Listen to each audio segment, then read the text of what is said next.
রাজধানীর মিরপুরের Paris road সংলগ্ন মাঠ প্রাঙ্গণে আয়োজিত একটি মেলাকে ঘিরে এলাকাবাসীর মধ্যে অসন্তোষ দেখা দেয়। দীর্ঘদিন ধরে স্থানীয় কিশোর ও যুবকদের একমাত্র খেলাধুলার এই মাঠটি মেলার কারণে ব্যবহার অনুপযোগী হয়ে পড়ে। এতে করে শিশু কিশোরদের স্বাভাবিক খেলাধুলা ব্যাহত হচ্ছিল। এলাকাবাসী তাদের এই সমস্যার কথা সরাসরি তুলে ধরেন ঢাকা ১৬ আসনের সংসদ সদস্য কর্নেল আব্দুল বাতেনের কাছে। বিষয়টি গুরুত্ব সহকারে বিবেচনা করে তিনি তাৎক্ষণিক ব্যবস্থা গ্রহণ করেন। পরবর্তীতে মেলাটি বন্ধ করে মাঠটি খেলাধুলার উপযোগী করে দেওয়ার নির্দেশ দেন তিনি। তার এই দ্রুত ও কার্যকর উদ্যোগ এলাকায় ব্যাপক প্রশংসা কুড়িয়েছে। স্থানীয়রা এটিকে একটি দৃষ্টান্তমূলক পদক্ষেপ হিসেবে দেখছেন। এ সময় এলাকায় উপস্থিত ছিলেন বিভিন্ন গণ্যমান্য ব্যক্তিবর্গ এবং জামায়াতের বিভিন্ন পর্যায়ের নেতাকর্মীরা। তারা সবাই মাঠটি শিশু কিশোরদের জন্য উন্মুক্ত রাখার বিষয়ে একমত প্রকাশ করেন। এলাকাবাসীর দাবি, ভবিষ্যতেও যেন এই মাঠে কোনো ধরনের বাণিজ্যিক কার্যক্রম না হয় এবং এটি স্থায়ীভাবে খেলাধুলার জন্য সংরক্ষণ করা হয়। শিশুদের জন্য খেলার মাঠ ফিরিয়ে দেওয়া মানে একটি সুস্থ সমাজ গঠনের পথে এগিয়ে যাওয়া। এলাকাবাসী আসসালামু আলাইকুম। আমাদের এই মাঠে কিছুদিন পূর্বে একটা মেলার নামে একটা অরাজকতা চলছিল। মেলার পিছনে অনেক মাদক এবং অশ্লীলতা, বেহায়াপনা এখানে চলছিল। স্থানীয় এলাকাবাসীর এতে তারা ক্ষুব্ধ এবং বিব্রত এবং স্থানীয় যে পরিবেশ বিঘ্নিত হচ্ছিল আর কি।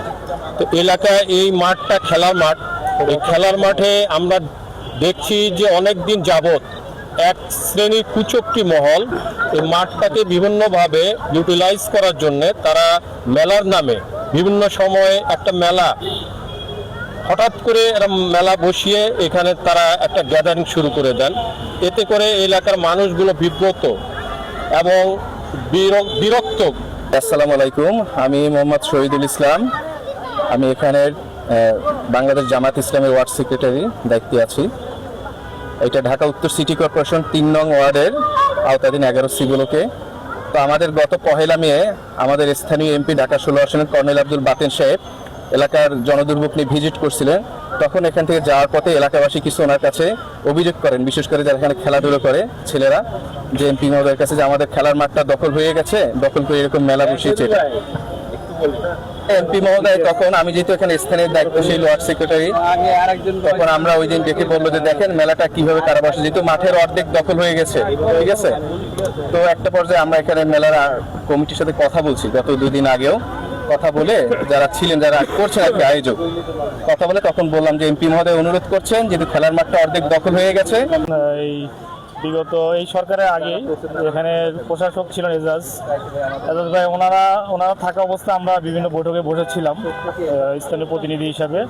তো ওইখানে মূলত এই যে এখানে প্যারিস রোড খ্যাত কালিয়ার বস্তি, এখানে একটা বস্তি ছিল আগে। তো বস্তির পরে এখানে মাঠ হিসেবে স্বীকৃতি দেওয়া হচ্ছে জনগণের দাবিকে সামনে রেখে। তো তারই প্রেক্ষাপটে মূলত এজাজ সাহেব ওনারা মূলত সিদ্ধান্ত নিয়েছে এটা মাঠ হিসেবেই থাকবে। তো তারই প্রেক্ষাপটে আপনার সিটি কর্পোরেশনের বাজেট দিয়ে কিন্তু চতুর্দিকে এই যে আপনাদের বাউন্ডারি দেওয়া হয়েছে টোটাল সিটি কর্পোরেশনের বাজেট দিয়ে। ওনারা চাচ্ছে, আমরাও চাচ্ছি, জনগণ চাচ্ছে যে এটা স্থায়ীভাবে একটা খেলার মাঠ হোক। এখানে যেহেতু আশেপাশে খোলামেলা কোনো জায়গা নাই, এই জায়গাটাকে এবং মানুষের যে স্বাভাবিক বিকাশ, এই বিকাশটা যেন ছোট যারা আছে, আমরাও ছোটবেলায় খেলাধুলা করেছি, তো তারা আজকে বঞ্চিত, আজকে 4 দেওয়ালের মাঝে তারা আবদ্ধ। আমরা চাচ্ছি যে আমাদের ছেলেমেয়ে যারা আছে তারা খেলাধুলার মাধ্যমে তারা নিজস্ব বিকাশ সাধন যেভাবে করবে। তার কারণে আমাদের খেলার জায়গাটা কমে গেছে। হ্যাঁ, আমাদের এই মাঠে অনেক ছেলেপেলে খেলে, মাঠটা অর্ধেক দখল করে দিচ্ছে মেলাটা। এখন আমাদের সবার হয় না। এখন এই মেলাটা যাওয়ার কারণে আমাদের সবাই যেন এই মাঠে খেলতে পারে, এই উদ্যোগটা ভালো হয়েছে। যেন মেলাটা সরাই না হয়েছে, আমাদের সবাই যেন এই মাঠে খেলতে পারে।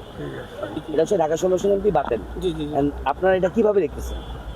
যে এটা মাঠ আমাদের খেলা, এখানে এই ওয়ার্ডে কিন্তু মাঠ ওরকম নাই। আমরা খেলার জন্য আমাদের ধরেন অনেক দূরে যাওয়া লাগতো। এখন আমরা এই যে অনেক সুন্দরভাবে যে ছোট ছোট বাচ্চারা ওরা এখানে খেলতে পারতেছে, আমরা খেলতে পারতেছি, খুব ভালো। আর একটা কথা যে এখানে মেলা হয়েছে, যে ভালো মেলার দিকে ছোট বাচ্চারা এসে ঘুরে ফেলে বসে, কিন্তু এই মেলা দেওয়ার কারণে আমাদের মাঠটা পুরো নোংরা হয়ে গেছে। এটা যদি পরিষ্কার করানোর যদি হইতো তো খুব ভালো হতো।